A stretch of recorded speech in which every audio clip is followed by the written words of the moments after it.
Escalade tous azimuts, l'extension tous azimuts du domaine de la guerre entre la Russie et l'Ukraine. Regardez des bombardements réussis par les Ukrainiens dans la région d'Oust-Louga. On est là tout au nord, près de Saint-Pétersbourg. Alors il y a une mobilisation générale qui se profile en Russie. Il y a des frappes très au sud, des frappes très au nord.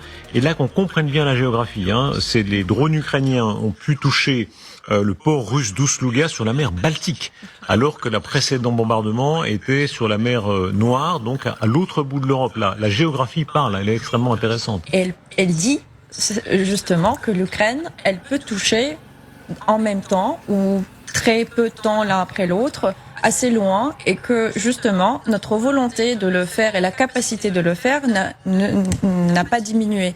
Avec Oust-Louga, ce qui est intéressant, c'est que cette station, cette entreprise, elle puisse travailler avec 8 millions de tonnes par an. C'est-à-dire que c'est quand même très important, le volume.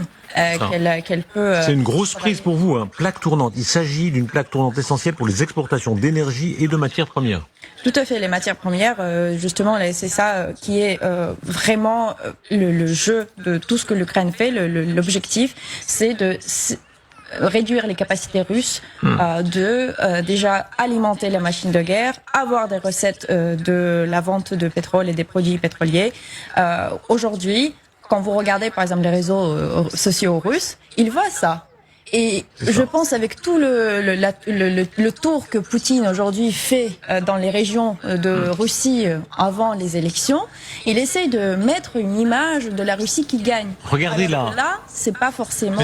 Regardez la carte. Je vous donne la parole tout de suite, mais regardons bien la carte pour se représenter à quel point c'est un front. On a affaire à un front immense. C'est pas seulement le front Ukraine-Russie, c'est le front de l'Europe en quelque sorte. Là. Le bombardement, d'abord le bombardement de Novorossiysk qui a eu lieu il y a quelques jours, c'est juste à côté de la Crimée, un peu plus à l'est, c'est ça. Donc on est là dans la mer Noire.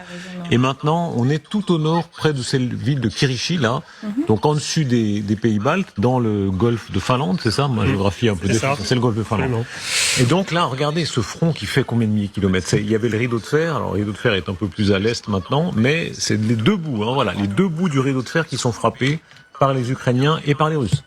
Oui, en tout cas à l'ouest, mais il frappe également à l'est, puisqu'on a vu qu'il frappait au-delà de l'Oural et dans la partie asiatique. Donc ils veulent montrer que aucune zone maintenant est à l'abri de frappes ukrainiennes, avec deux objectifs. Un qui est de porter la guerre en Russie même et dans les foyers russes aussi, parce qu'ils le voient.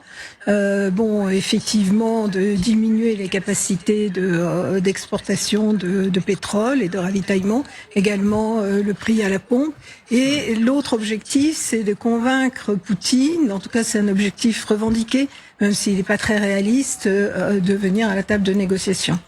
Et c'est une forme d'escalade de la part des Ukrainiens, parce que normalement, ils tapent sur les raffineries, sur les produits raffinés, donc la consommation intérieure, civile et militaire.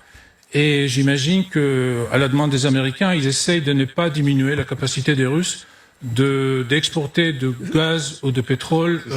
Puis 2 jours.